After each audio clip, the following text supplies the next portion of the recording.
Hello and welcome back to Rage Gaming Videos and more Monster Hunter Wilds. Welcome to Title Update 1, and this is the Grand Hub, the new gathering hub of the game. Here we have all of the major features that you're going to want in one spot, alongside all new minigames and features that are going to be very beneficial. We have a singer at night that provides buffs if you watch the performance. There are hidden items like the wyverian coins, and the very strange giant bird that will even offer you items worth good zenny. Not to mention the barrel bomb minigame, which is actually going to be directly useful because the rewards are very worth engaging with. New characters are here with some important lore and interesting details about them, and all kinds of updates to base mechanics, so let's talk about it. To unlock the hub, you need to be Hunter rank 16 or above, so basically having completed the main story and made even a slight bit of progress in the endgame. With that, you'll be given a blue exclamation mark on the map in Suja, where you'll talk with this NPC who will reveal that the gathering hub has returned, and so you can now access it. To access it, you can pull up the map and you'll find above the Wounded Hollow that you can fast travel to it very easily, called the Grand Hub, or you can literally take the back gate while you're in Suja and choose either the Arena, the Wounded Hollow,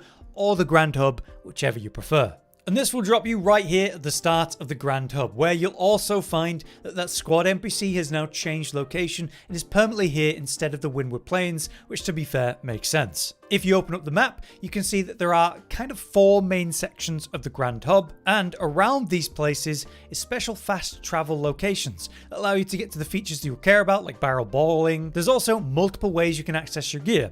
There's a makeshift camp in the center, and then the main tent is actually all the way on the left. We thought this was the command tent just behind the blacksmith, but it turns out that's our tent. Technically, there's one more feature that doesn't have a fast travel point, which is the Diva that sings at night. Some new features that weren't around in other places would be the expedition record board, the canteen, which has now made its official return.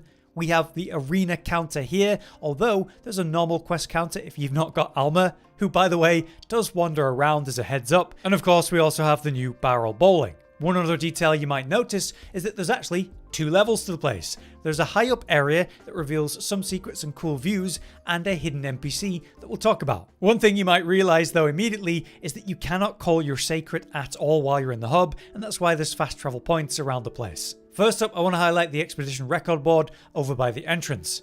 Here you can check out new announcements of what's changed or what new features are, and importantly you can view the new limited bounties, of which we have the set that you might be working on right now, and a new tab, specifically for the arena, so even more rewards for doing the arena. Here you can also access the environment overview, just like opening your map, and the all-important rankings, which do have special rewards for pendants if you reach really high rankings. You can take a look at all of them and all the current available things and the current fastest times and who did it. For new rewards though, I'd actually recommend one of the first things you do when you load up Title Update 1 is go speak with the support desk. Under this you'll be able to access the limited bounties right, but also the DLC. If you go to recommended, you'll find that there are new free options like the new Alma outfit and gesture set volume 2 for some classic gestures. These are completely free and all you need to do is access them here, so you won't have them until you engage with this. I guess this is their subtle way of making you look at the DLC options and maybe considering buying stuff, but either way, check recommended, get your free stuff. So let's take a look at some of those new gestures that are free for everyone.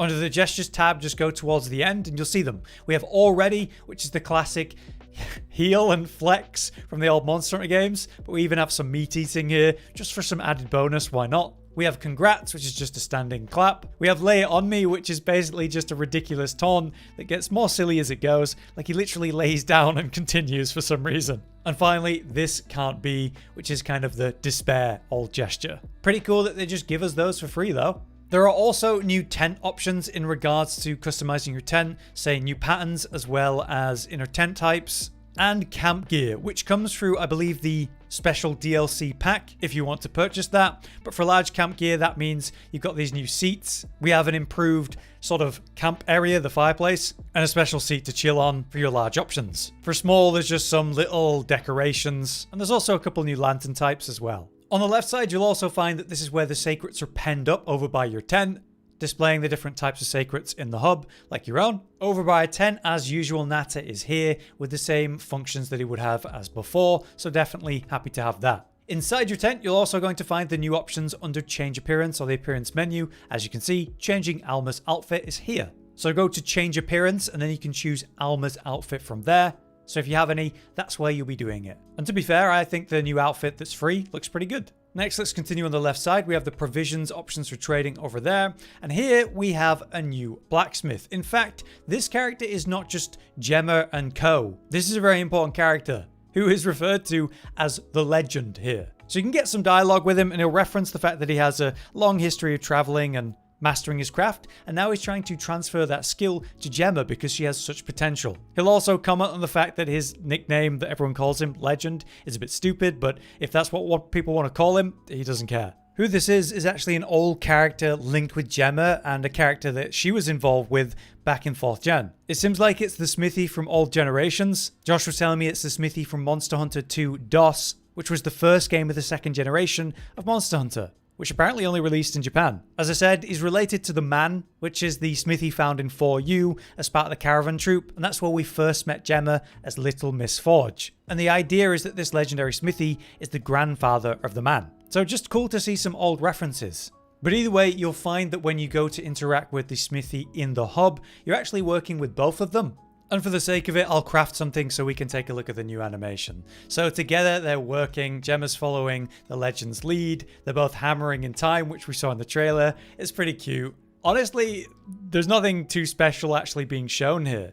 So I guess whatever animation you prefer, you can swap between the regular base camps and the new hub. But that's the left side. Now we have the main corridor where we have the canteen and a few other options. But as it has turned to night, you'll see that everyone is now gathering around this area where the Diva is performing. If we turn the background music on, we can actually start to hear the song, her singing in the background there. It's pretty nice, but there is a special feature that you'll want to be aware of. If you find one of these seats towards the end here, you can sit at them and a new button becomes available while you're sat here, which is basically focus on the Diva or observe by holding triangle in my case. So I hold triangle and we can take these cinematic shots and actually see the performance.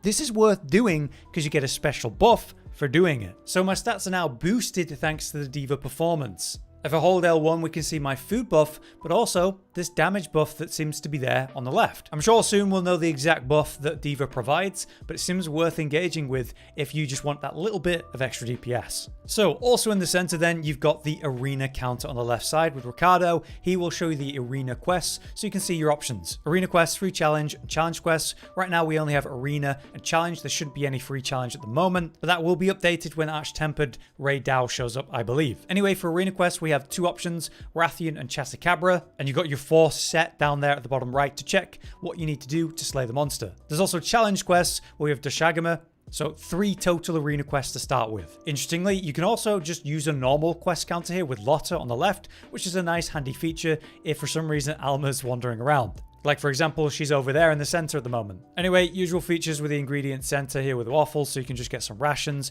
And at the back over here, this is where the canteen is. So you can just sit at this and have a meal. And as it says, you can order regional meals. There's new vouchers for these regional meals, which we can now get from login bonuses and bounty rewards, which is a really nice addition. So this is what it looks like, and of course the vouchers that you'll need to use. So this is all of the different village options. Really cool beyond normal cooking. Now as we head out towards the right side, you have the fishing area should you want to do some fishing while in the hub. And a bit further to the right, that's where we have barrel bowling, where you're going to start with 11 vouchers initially and get more from other options like login rewards, trading with Suja, and the supply ship whenever that shows up. So make use of that. For the barrel bomb minigame, it's worth doing. The rewards, even if you get a low score, are solid, but of course, if you do well, you get better rewards and more of them. Here's the rules. You'll be given a different challenge, and some of them look pretty hard. The idea is that you want to hit as many vases as possible. The small ones provide less than the medium ones, and the large one at the end provides the most. You're going to get 2 rolls, so you just do your best because the aiming's a bit weird and the rolls can be a bit unexpected. The barrel does explode at the end though, and that will hit vases. As a basic tip, it does seem like the vases slow the roll, so it might be a good idea to clear a path with the initial roll and then aim for the biggest vase on the second roll. Now you've cleared a path for more momentum. But I can't say I'm an expert initially. The best I've got is a B, but I'm gonna keep practicing. Do note that after you do the barrel bowling minigame the first time, you get the special pendant just for playing, which can go on your weapons and of course your Seikret too. I think this is a great addition because it's a lot more engaging and skill related than say the one we had in Iceborne. Lastly for the hub, I want to highlight the area up the top right, where there's a couple secrets. If you wander around it, you might just find a wyverian coin, like the one I found was by this waterfall here. I've seen on Reddit that it spawns in all kinds of places though, so do have an explore around. You see it on the bottom right if you're near it, and it is shiny, so it should give it away. Anyway, to get around this area, there's a bunch of vines to climb up, and at the highest point, you can go on the giant monster's ribcage for some cool views, where, by the way, wyverian coins can spawn. Based on how they work in the usual maps, I expect that coin to respawn at different intervals, so that encourages exploration after enough time has passed, I would assume. But it's pretty cool. But there's one more secret that I want to show you, which is up here on the right that you can access while up high on these bones. By climbing up here, you can just barely make the jump over to this cliff edge. And if you follow this around, there's a secret NPC that you definitely want to visit every now and then. So let me just run, follow this around, we'll jump down, and then behind this waterfall, we have the hidden giant bird. Here, as you can see, there is an item reward for me to pick up, and in this case, it was an egg that I can sell to an NPC just for some zenny. This reminds me of the owls that we found in Rise, and the special nest we had there in the hub. You'd be able to visit it after a few hunts for different item rewards, just laying there. These were often useful, and again, lots of items worth good zenny to just sell. It would stack up more and more to a limit, based on enough hunts happening and time passing. So I imagine it'll work the same here. So well worth visiting after a few hunts, I'd say. But yeah, that does it for our initial tour, all the things that I think you should know about. If you guys have found any other secrets or interesting details, let us know in the comments. Right now, I'm very pleased with the hub. It's very nice to have. I'll probably be spending most of my time here. But for now, I've been Hollow, you've been you. Thanks for watching. We'll see you next time. Josh, Cotton, and Hollow with the videos, dropping the humor like a hammer on your tippy toes, bringing entertainment on a daily arrangement to take our insanity and turn it into entertainment. Yes, I said entertainment twice, to reiterate that it is nice to look into your faces on a mostly daily basis when you let us in your homes to make the whole world a stage. Goodbye.